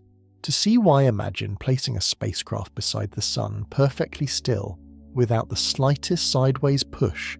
The object would indeed fall directly into the star, accelerating, rapidly swallowed in mere days. But such an object does not exist naturally. Everything formed in the solar system began inside a rotating disk of spinning gas and dust. Every planet, asteroid, and comet inherited that ancient sideways motion. Nothing starts from rest. Nothing floats motionless, waiting to be claimed by gravity. Every world is born already moving, and that inherited motion is the real barrier preventing collapse. The sun pulls inward, the objects move sideways. Combine those two motions and the result is a curve, not a fall. Gravity bends paths into orbits because the sideways motion refuses to vanish. It's the same reason a stone swung on a rope never strikes your hand. The tension curves the stone's path, but the sideways motion keeps it from dropping. Remove that sideways motion and the stone would fall instantly. Keep the motion and the fall becomes a circle. Earth is doing exactly that right now. While we feel perfectly still, we're actually racing around the sun at nearly 30 kilometers per second. That speed is so enormous that Earth covers the distance across the Pacific Ocean in less than a minute. The sun is continuously trying to pull our planet inward, but Earth is moving so far sideways that it keeps missing. It falls toward the sun every second but misses every second. An orbit is not the absence of falling, it is falling governed by motion. This logic applies to everything in the solar system, from massive Jupiter to dust motes drifting between planets. Each object keeps the speed it was born with. There is no air to slow them down, no friction to drain momentum. In this environment, gravity cannot pull in straight lines. It can only curve motion, and curvature is not collapse. Curvature is orbit. This is why the sun does not behave like a vacuum cleaner. It cannot simply drag everything inward. Even the strongest gravitational pull cannot win against sideways momentum without some mechanism to remove that momentum. And that mechanism does not exist in the empty void. There is no cosmic air to slow planets, no invisible drag to bleed their speed, no frictional force to grind down their motion, nothing that naturally destroys angular momentum. Instead, planets glide through space, their momentum untouched, conserved with near-perfect fidelity. That conservation transforms the solar system into a stable architecture of swirling, disciplined motion, a structure where falling never becomes spiraling inward. But the role of motion goes even deeper. Not only does it prevent collapse, it also defines the very shape of the solar system. Mercury must move extraordinarily fast to avoid plunging into the sun. Neptune moves slowly because the sun's pull is weaker across that vast distance. Every planet's orbit is tuned precisely by the balance between inward pull and sideways motion. If Earth moved even a tiny bit slower, the sun's gravity would tug it into a tighter, hotter loop. If Earth moved slightly faster, we would drift outward into a colder, broader orbit. Our exact speed is the reason the climate is stable, the seasons repeat and life persists. This perfect match between pull and motion is not fragile, it is resilient. Tiny gravitational nudges from other planets occur constantly. Jupiter tugs on Earth, Venus and Mars exchange minute influences, yet these disturbances do not send planets falling inward. They merely adjust the paths, gently shifting shapes or orientations, but never removing the motion that keeps each world aloft. And here lies the crucial insight. The sun is not pulling too weakly. The planets are moving too well. Motion protects them. Momentum sustains them.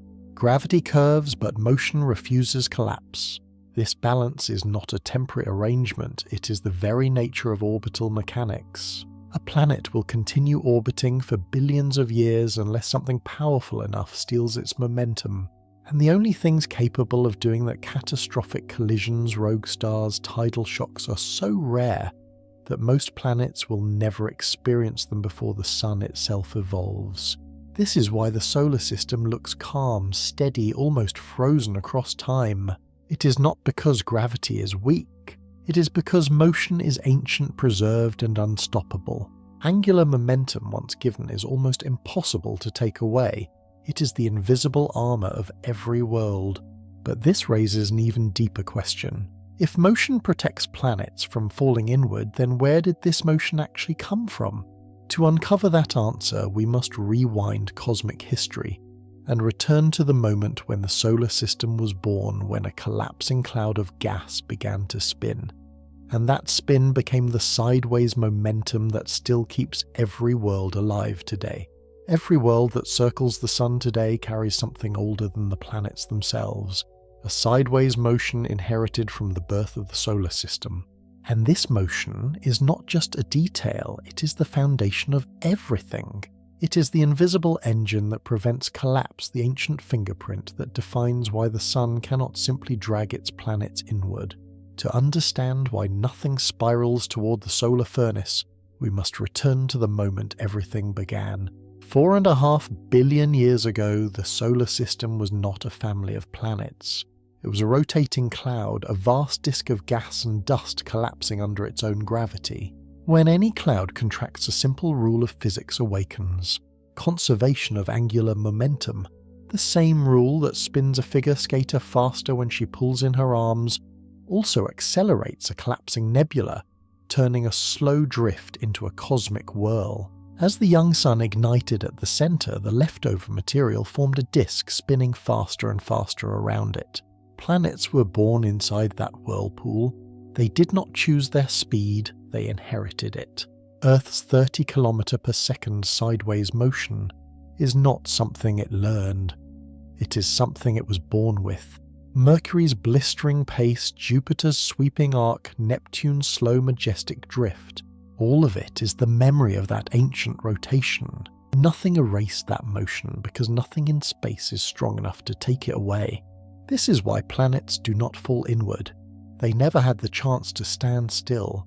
Gravity can bend that motion, but it cannot erase it. Imagine rolling a marble across a curved bowl. The marble does not fall straight to the bottom. It circles its forward motion, forcing it to sweep around the curve again and again.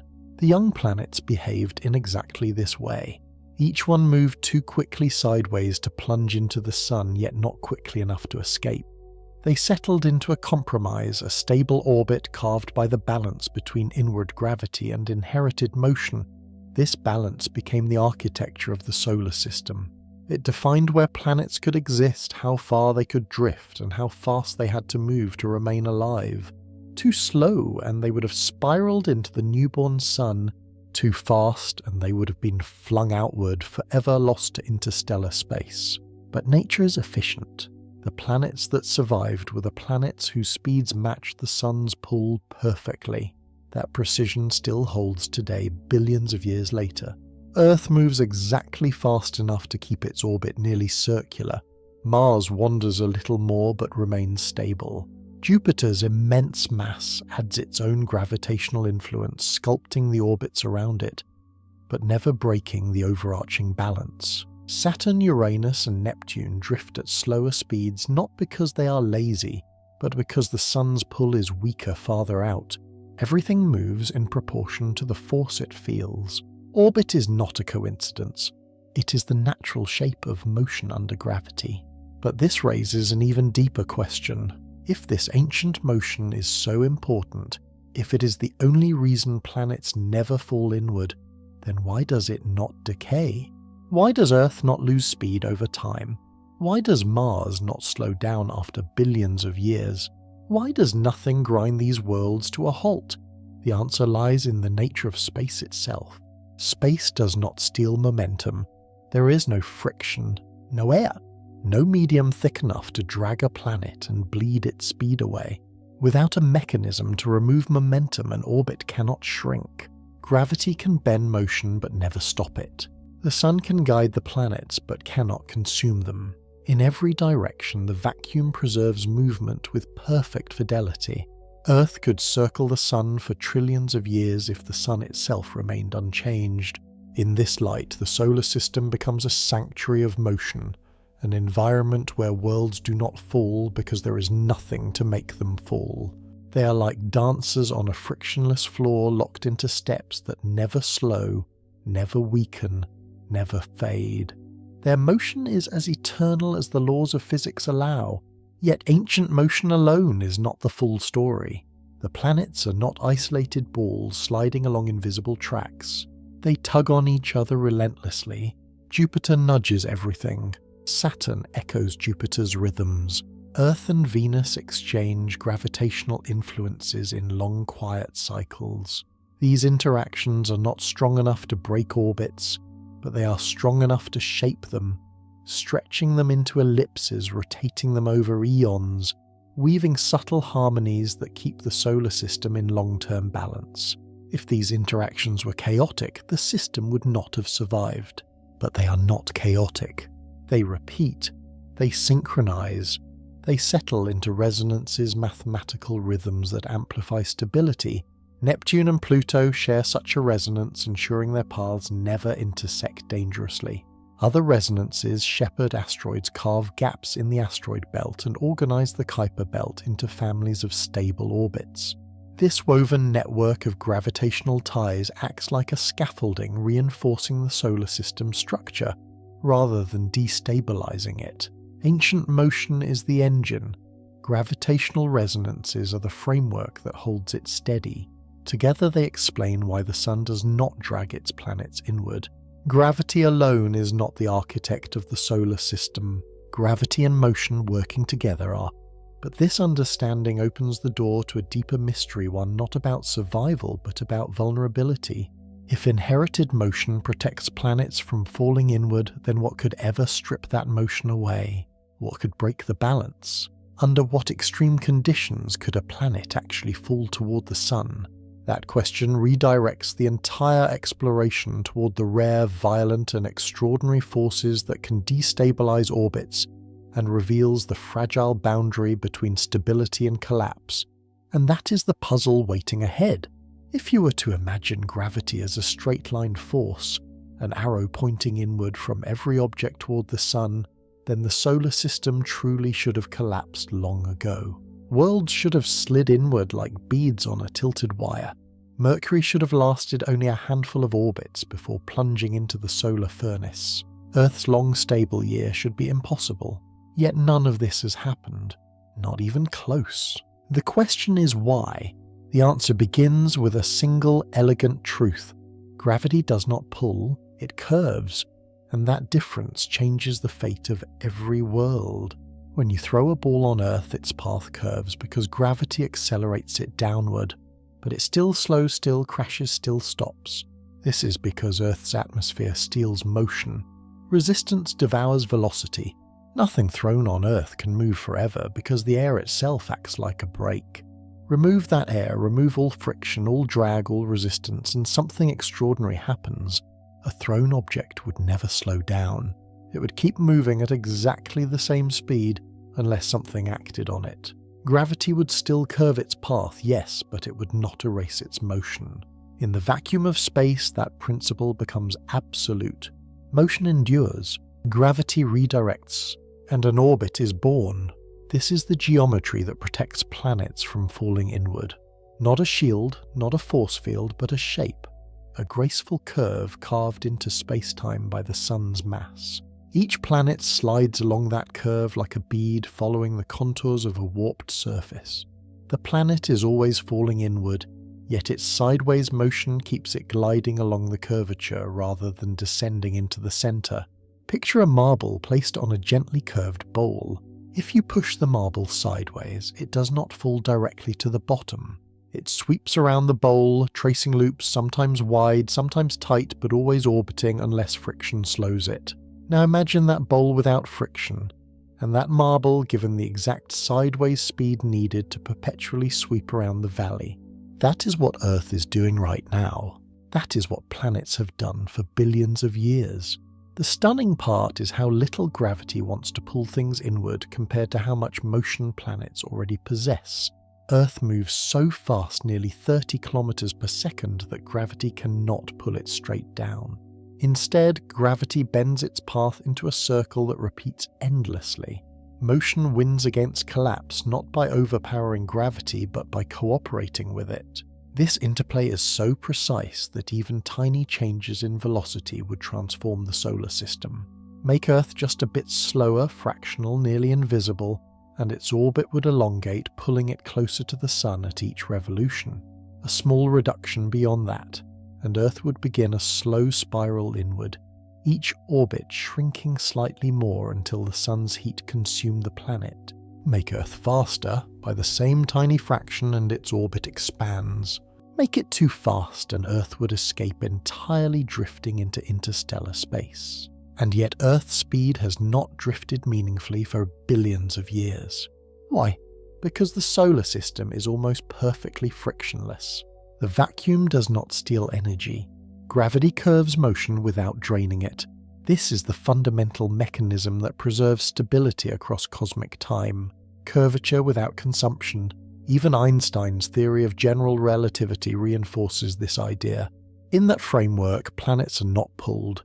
They are following the straightest possible paths through curved space-time. The Sun shapes space like a depression in an invisible fabric. Planets move along the contours of that geometry, not because they are forced into orbit, but because no straight-line path exists that avoids the curvature. They follow the straightest curve path where freefall becomes a perpetual glide. It is not strength that prevents the collapse of worlds, it is shape. Once you understand that gravity bends motion rather than erasing it, the solar system's stability becomes less mysterious and far more elegant. Every planet is locked into its own geometric groove, gliding along the warped contours of space-time. As long as nothing interferes, as long as the planet retains its sideways speed, the Sun cannot pull it inward. Not because the Sun lacks power, but because motion and curvature conspire to keep worlds suspended indefinitely. This is why planets do not spiral inward on their own. This is why the Sun, despite dominating 99.8% of all mass in the solar system, cannot simply absorb the worlds that orbit it. Gravity provides the well, motion provides the perpetual fall around that well. Neither force alone creates stability, but together they sculpt the solar system into something durable enough to endure billions of years.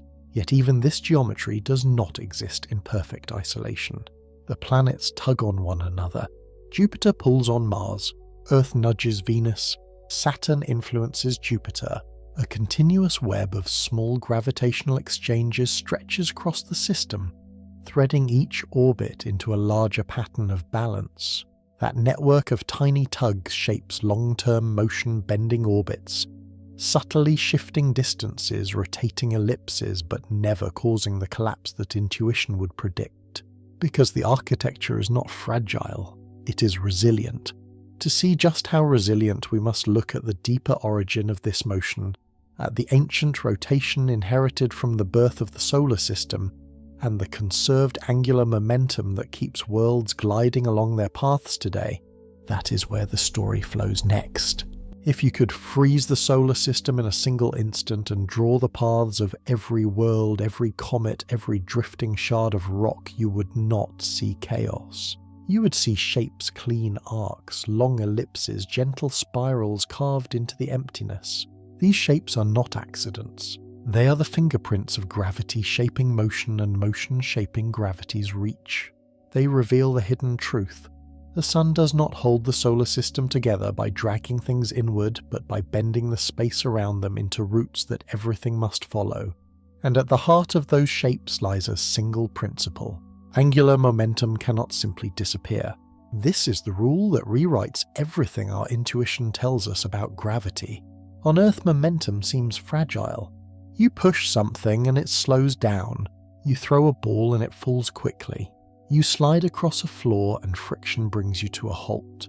Our senses are trained in a world where motion leaks energy, but in the vacuum of space nothing leaks. Motion persists unless a force steals it, and the Sun, powerful though it is, has no tool to steal that motion from planets the size of Earth or Jupiter. Angular momentum is what keeps every orbit standing, an invisible scaffold as solid as any steel structure. And that scaffold was built long before planets existed. The solar system's earliest architecture. Billions of years ago, long before Earth cooled, the newborn Sun sat at the centre of a vast swirling disk of dust and gas. That disk spun, slowly at first, then faster as gravity tightened it inward. The closer material moved toward the centre, the faster it was forced to rotate like a skater pulling in her arms. That rotation became the seed of every orbit that exists today. Planets are assembled from dust that already had sideways motion. Their birth was not the beginning of their orbits. Their orbits were inherited. This primordial spin is so deeply embedded that even the Sun cannot erase it. It can only redirect it. It curves each planet's path into a loop defined by its distance and its speed. And because nothing in space removes angular momentum, these loops last for billions of years. Why gravity doesn't collapse orbits. Imagine Earth sitting still in space, motionless, frozen, offering no resistance. In such an impossible scenario, the Sun's gravity would succeed instantly. Earth would begin falling inward, accelerating rapidly, and within a very short cosmic moment it would vanish into the solar furnace. But Earth is not motionless. It is not even slow. It races sideways at nearly 30 kilometers per second, fast enough to cross the diameter of Earth in 7 minutes. Gravity tries to pull it inward at every moment, but Earth keeps outrunning the point of collapse. It falls, yes, but the Sun curves its fall into an endless circle. Every planet is held up by this same sideways rush. Mercury moves fastest because it is closest. Neptune moves slowest because the Sun's pull is faded. Each world follows the only orbit its angular momentum allows. No two planets share the same balance point. Their masses, distances, and inherited motions create a solar system where every object has a lane, and no object can drift far without violating the balance carved into its birth, curved paths instead of collisions.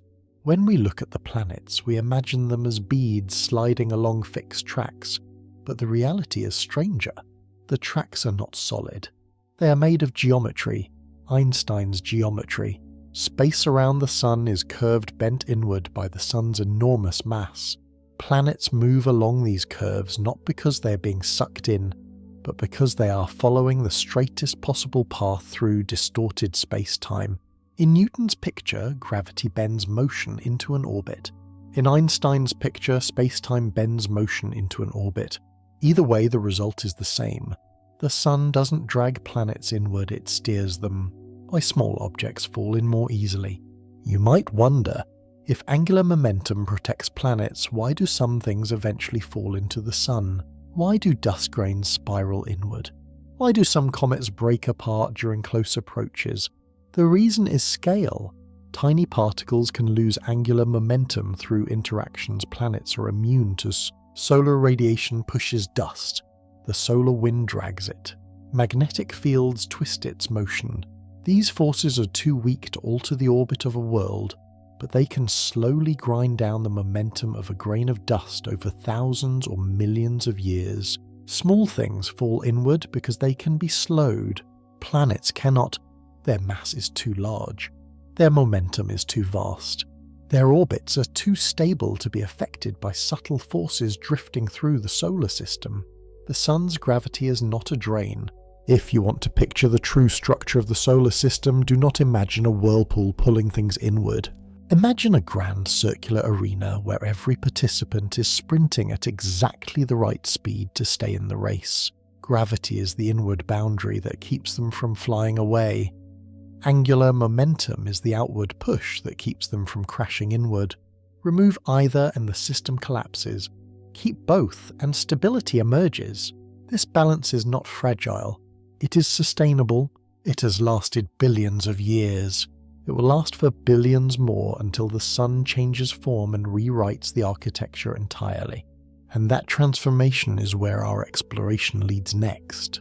If gravity cannot pull planets inward today, what happens when the Sun itself begins to change? If you could strip away the planets, moons, comets, and all the glittering debris of the solar system, leaving behind nothing but the Sun and the silent geometry around it, a hidden truth would become obvious.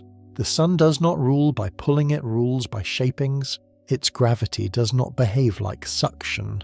It bends the very fabric of space-time, carving a valley so smooth, so precisely contoured, that worlds do not tumble inward. They glide along its curves. This is the moment where Newton's familiar picture of gravity as a force gives way to Einstein's deeper vision. Gravity is the shape of space itself. In this picture, planets are not being pulled. They are following the only straight-line paths available within that curved geometry.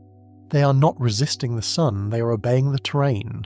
Imagine rolling a marble along a warped surface. If the surface dips inward, the marble does not fall directly toward the center unless it begins perfectly motionless. Any sideways motion sends it into an orbit looping around the dip. The Sun's gravity works in exactly this way, except its curvature spans billions of kilometers. A planet in orbit is simply a marble with ancient sideways speed. This sideways speed is not a trivial detail. It is the backbone of the entire solar system. Every world inherited this motion from the original rotating cloud of gas and dust, the solar nebula, that collapsed to form the Sun. And because angular momentum is almost impossible to erase in space, that sideways motion has lasted for over 4.5 billion years without fading. Now imagine what would happen if the solar system didn't have this rotation. If everything had formed perfectly still without inherited momentum, the entire disk would have collapsed straight into the Sun before planets ever had the chance to form. No Earth, no Mars, no giant planets. Just a star consuming everything in its gravitational well. The fact that planets exist at all is proof that motion protects them, and that protection is far stronger than intuition suggests. The Sun might outweigh Earth by a factor of 300,000, and dominate 99.8% of all mass in the system, but it cannot erase motion. It cannot steal angular momentum. It cannot pull planets into itself unless something removes their sideways speed. And nothing in the vacuum of space is capable of doing that on its own. This is why the Sun's gravity feels counterintuitive. It is immensely powerful but strangely gentle in its effect on orbital motion. It curves trajectories but does not tighten them. It contains worlds but does not consume them. It lets planets fall forever but fall around not into You can visualize this with a counterintuitive truth. If Earth suddenly stopped moving sideways abruptly perfectly, it would fall into the Sun in a matter of weeks. The Sun's gravity is fully capable of doing that, but because Earth never stops, because space provides no friction or resistance to slow it, the gravitational terrain only curves the path. It cannot pull the planet closer without motion being drained away through some other mechanism, and those mechanisms simply do not exist. There is no thick atmosphere for drag, no ocean tides strong enough to steal orbital energy, no cosmic medium dense enough to slow a planet the way air slows a stone. This is why the Sun sits at the center like a conductor, not a predator. Its gravity sets the rhythm. The planets follow the choreography, but the choreography is possible only because momentum holds its shape. As the solar system rotates, each world occupies a stable valley in the gravitational terrain, a specific combination of speed and distance that allows its orbit to persist. Change the speed slightly and the valley shifts. Change it dramatically and the planet drifts into a new orbit. But as long as angular momentum remains conserved, the orbit itself cannot collapse. And so the Sun's gravity reveals its true nature. Not suction, not a downward force, but curvature, a way of shaping spacetime that turns motion into orbits, not spirals, a way of guiding worlds rather than consuming them. This is the hidden engine of stability, the reason planets remain suspended, the reason the solar system is a dance, not a downfall. And to understand why that dance persists across billions of years, we need to examine something even more surprising: how the planets themselves, especially giants like Jupiter, quietly stabilize this entire system, preventing catastrophic inward spirals long before they can begin. That story unfolds next. Across the solar system, every orbit looks smooth and effortless from afar. Planets glide with quiet precision, comets loop in dramatic arcs, and moons circle their worlds in patterns that rarely falter. But this calm facade hides an astonishingly complex architecture, an invisible lattice of gravitational negotiations, resonances, and long-term feedback loops that continually shape the balance we rely on. The reason the Sun doesn't pull everything inward is not because gravity lacks strength, but because the solar system is engineered by physics, not intention, into a structure that resists collapse at every scale. The first layer of that architecture is resonance. These gravitational rhythms appear whenever two orbiting bodies influence each other in repeating cycles. Think of a swing pushed at just the right moment. Each push adds to the motion. In celestial mechanics, planets act as both the swing and the pusher. When their orbital periods align in simple ratios, 2 orbits for every 1, 3 for every 2, 5 for every 3. The repeated gravitational nudges accumulate with extraordinary precision. Instead of chaos, the system becomes self-correcting. Small deviations are pulled back into line by the repeating rhythm. One of the clearest examples lies between Neptune and Pluto. Their 2 resonance ensures that Pluto never comes dangerously close to Neptune despite their orbital paths crossing in projection. They share a harmony that prevents collision, a gravitational choreography that has lasted for millions of years. This same stabilizing effect is echoed throughout the solar system. Venus and Earth share multiple weak resonances. Jupiter governs countless resonant asteroids. Even Saturn's moons create repeating beats that maintain spacing between their orbits. These rhythms do not simply stabilize, they preserve motion. They ensure that planets keep the sideways velocity that prevents them from falling into the Sun.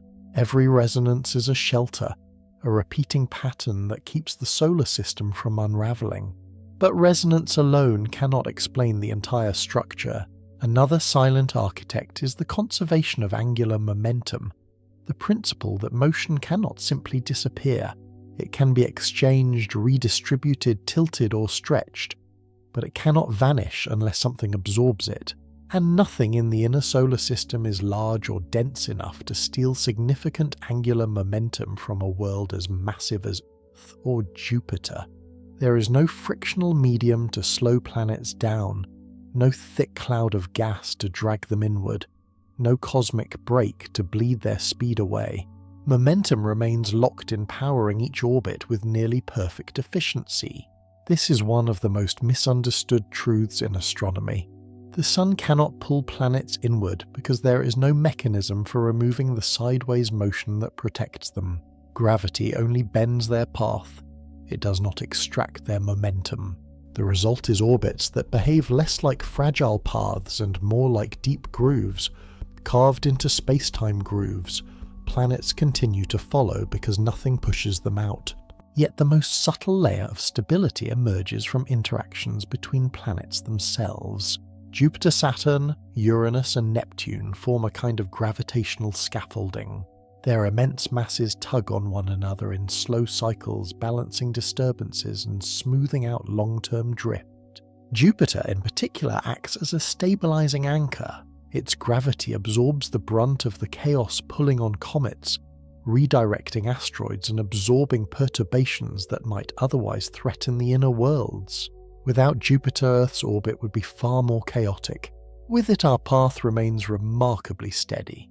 These interactions create something extraordinary, a system that is not rigid but resilient, a system where motion is not fixed but constantly adjusted, tuned, fine-balanced across immense stretches of time.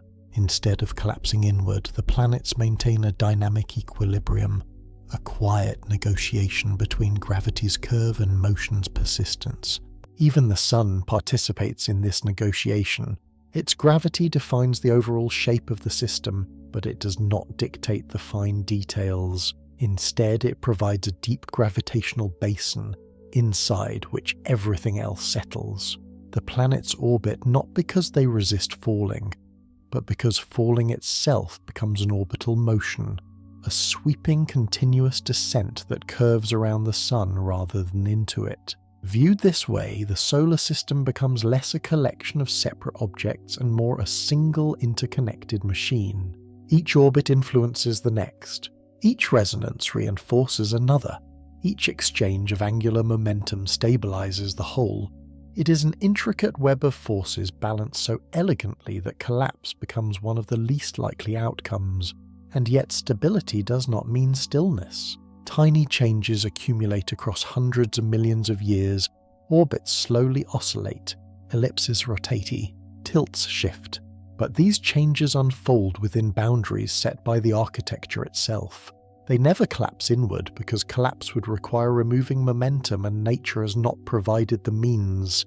The deeper irony is this: the reason nothing falls into the Sun is not because nothing tries, but because everything is already falling, just not in the way we imagined. Every planet is in a perpetual state of freefall, forever dropping toward the Sun while forever missing it. The architecture of stability ensures that missing never stops. This system does not fight gravity. It expresses gravity. The Sun shapes space. Planets follow the curves. Motion sustains the path. Gravity sustains the shape. Together, they create a cosmic balance that has endured for billions of years and will endure for billions more until the Sun itself evolves and rewrites the rules. From here, the next question emerges naturally. If this architecture is so stable, what does it take to break it? What force is strong enough to undo this ancient balance? For all its graceful simplicity, the solar system is not effortless. Beneath the sweeping orbits of the planets lies a deeper architecture, one built not only from gravity and momentum, but from patterns that repeat across millions of years. If Part 7 explored the why behind orbital balance, then what emerges now is the how. The hidden scaffolding that prevents worlds from drifting into chaos. The first pillar of this architecture is resonance, the quiet rhythm that echoes between planets. Worlds rarely orbit in isolation.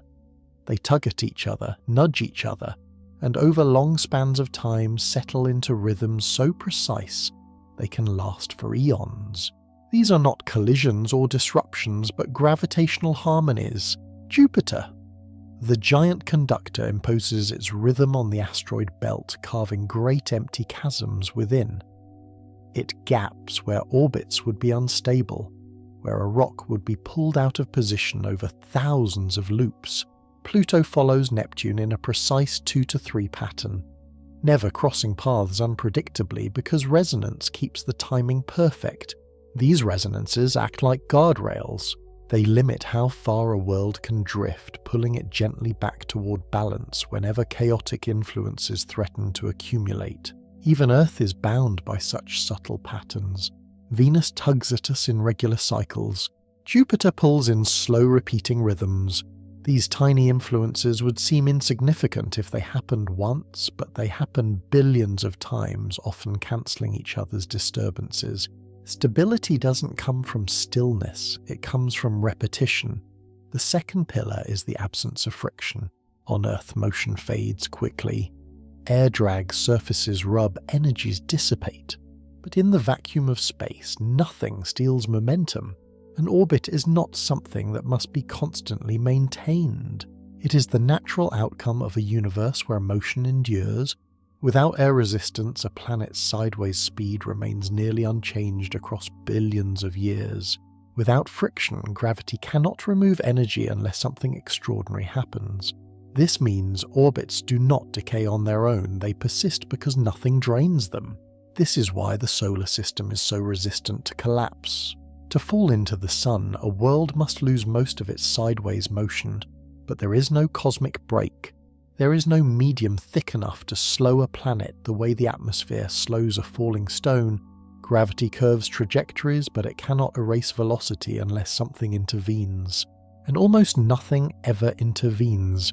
The third pillar is spacing the natural separation between planets born from the violent early years of the solar system.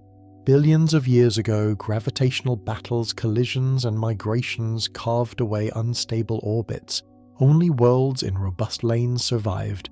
Everything too close to the Sun fell inward during the chaotic early collapse. Everything too chaotic was flung outward or absorbed by larger bodies.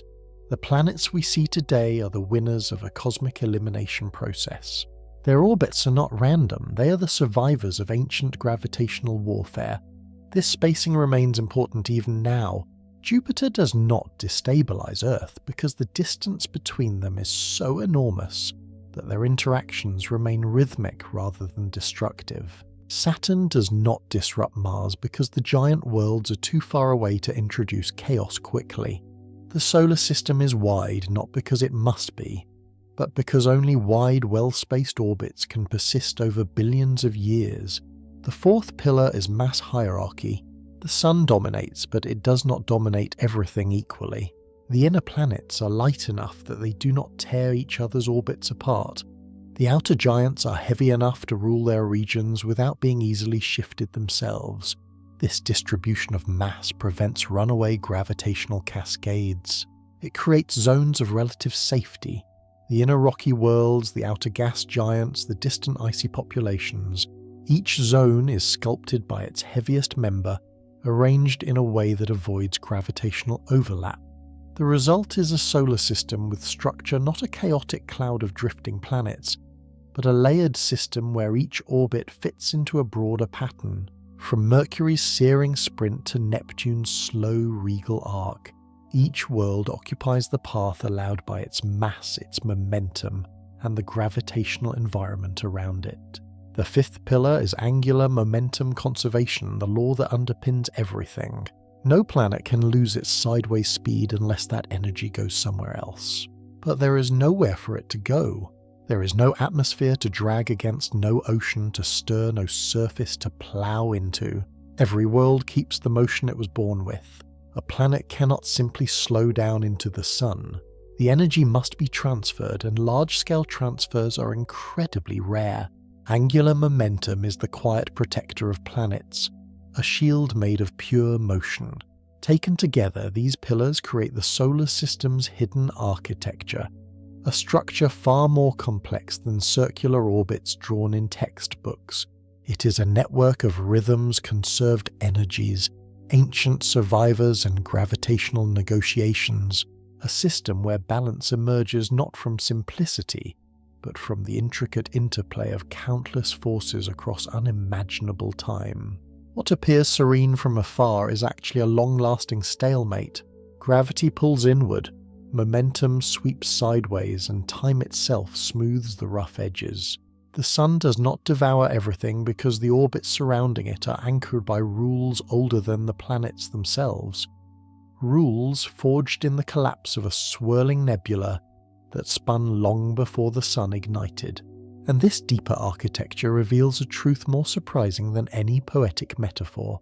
The solar system is stable because it has already eliminated everything that wasn't. But even in this stability, there remains a deeper question not about why planets survive, but about how long this balance can endure. And that question leads to the next chapter, the slow, inevitable drift of worlds over cosmic time. If you could watch the solar system from far above, far beyond the outer planets, beyond the Kuiper belt, past the thin frontier where sunlight fades, you would see something surprising. The Sun's presence dominates everything, yet its power weakens astonishingly fast. Its pull stretches for billions of kilometers, but that pull thins out with every additional step. This weakening is not gradual, it is brutal. Gravity in our universe obeys the inverse square law. Double the distance and the force drops to 1/4. Triple it and it plummets to 1/9. That single rule reshapes the entire architecture of the solar system. It explains why Mercury clings close, racing at blistering speed to avoid falling inward. It explains why Neptune drifts in slow, majestic loops, barely nudged by the Sun's weakened influence. And it explains why the vast majority of objects asteroids dwarf planets. Comets, icy debris never plunge into the Sun simply because they are too far away for gravity alone to overpower the motion they already possess. The Sun is massive enough to anchor a planetary family, but not massive enough to erase their sideways motion. It bends their paths, not their will. Each world moves through a gravitational landscape that becomes shallower the farther you go, shaped not by suction, but by the geometry of space-time itself. That geometry allows orbits to remain stable across distances so enormous that light takes hours to cross them. But the weakening gravity is only half the story. The other half is the ancient motion every planet carries, the orbital speed inherited from the rotating nebula that formed the solar system. Angular momentum is the quiet guardian of stability. It cannot be erased by empty space. It cannot be stolen by the Sun. Without collisions, without drag, without a medium to slow them, planets retain their motion almost perfectly. Their sideways velocity becomes a shield, an invisible wall that gravity cannot penetrate unless momentum itself is lost. This is why the Sun doesn't drag everything inward. There is simply no mechanism to remove angular momentum on a solar system scale. The vacuum is too perfect. The planets are too massive. The distances are too huge. And the sideways motion is too deeply ingrained in the fabric of their formation.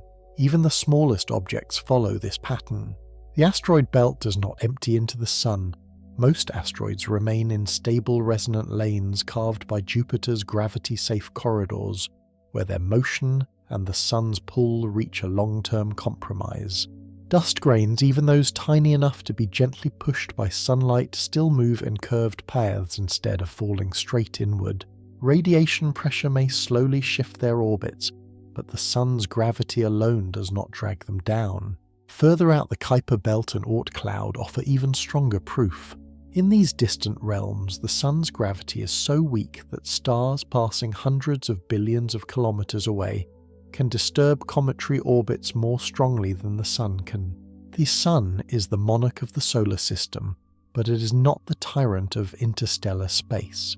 Its authority fades into the cosmic background long before its light disappears. And yet even with fading gravity, the structure holds.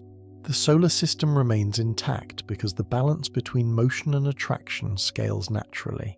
Where gravity weakens, orbital speed decreases accordingly. Farther planets do not need to race like Mercury. They're held by a gentler hand. This proportionality is the mathematical heartbeat of orbital mechanics. Weaker gravity requires less speed to maintain orbit, so Neptune's leisurely drift is just as stable as Mercury's frantic sprint. But this architecture does not exist in isolation. It is continuously shaped by gravitational exchanges between planets, tiny nudges that shift orbits without breaking them. Jupiter, with its enormous mass, plays the role of a stabilizing anchor, absorbing threats, redirecting comets, and preserving the inner system from chaos. Saturn adds its own rhythmic influence. Even Earth participates, sending subtle gravitational ripples across the cosmic pool. None of these interactions collapse orbits inward. They reorganize motion, distributing energy like a slow cosmic negotiation. And here lies the hidden truth. The Sun does not pull objects into itself because the solar system is already in a dynamically balanced state. Gravity bends motion. Motion preserves distance. The two forces coexist in a tension so perfect that collapse becomes nearly impossible without external disruption. Even comets that dive perilously close to the Sun rarely fall inward. They swing around on hyperelliptical arcs, gaining or losing energy depending on planetary encounters. Their long paths are engraved by the same balance that protects the planets. Only a comet with almost zero angular momentum, a truly rare case, would dive straight into the Sun's surface. Everything else curves, loops, survives, or escapes. This is why the Sun, despite its overwhelming mass, is not devouring its planetary system. It is sculpting it. It is guiding motion, not extinguishing it. It is bending paths, not dragging bodies downward. And yet in all this stability, a deeper question emerges, one that pulls us toward the next chapter of the solar system's story. If the Sun's gravity weakens with distance and motion protects planets from falling, then how does the solar system stay bound at all? What stops the outer worlds from drifting away into the interstellar dark? That mystery draws us deeper into the architecture of orbital energy and into the hidden structure that defines the solar system's edges. For billions of years, the Sun has shaped the fates of worlds without ever consuming them. It bends their paths, sculpts their velocities, and governs the order of everything from swirling dust to gas giants. But it does not drag planets inward the way instinct suggests. And now, as we reach the final layer of this puzzle, a deeper truth emerges.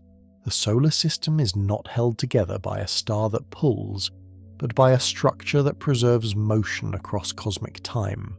To see this clearly, imagine lifting the solar system out of darkness and observing it from above every planet, circling the Sun like beads, sliding along invisible grooves. But these grooves are not physical tracks. They are the natural curves of space-time, shaped by gravity and stabilized by ancient motion. The planets follow them not because they choose to obey, but because physics offers no alternative. Motion endures, gravity redirects, the orbit forms, yet this harmony, so serene in appearance, is actually dynamic. It is not rigid. It is not frozen. It evolves slowly like a tide rising across a silent bay. The orbits breathe, their shapes stretch and relax, their distances drift by millimeters, a year pushed gently by interactions with the giants, by solar mass loss, by the faintest of gravitational tides. Tiny perturbations ripple through the system endlessly, yet nothing spirals inward, nothing collapses. The solar system remains balanced not because it is static, but because it is flexible.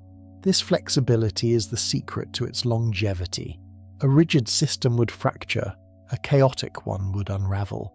But the solar system sits at the edge between order and chaos, a place where disturbances are absorbed rather than amplified, where gravitational whispers shape rather than destroy, and where planets continue moving in stable paths even as they interact with one another. It is an ecosystem, not a machine. Even the sun participates in this dialogue. As it slowly fuses hydrogen into helium, losing mass at the rate of 4 million tons every second, its gravitational grip relaxes ever so slightly. The planets respond. Their orbits expand by centimeters each year, a tiny outward drift far too small to change the flow of seasons, but large enough to matter across billions of years. Earth is not falling inward, it is drifting outward. Not fast, not dramatically, but undeniably. This reveals something profound. The sun is not tightening its hold, it is loosening it.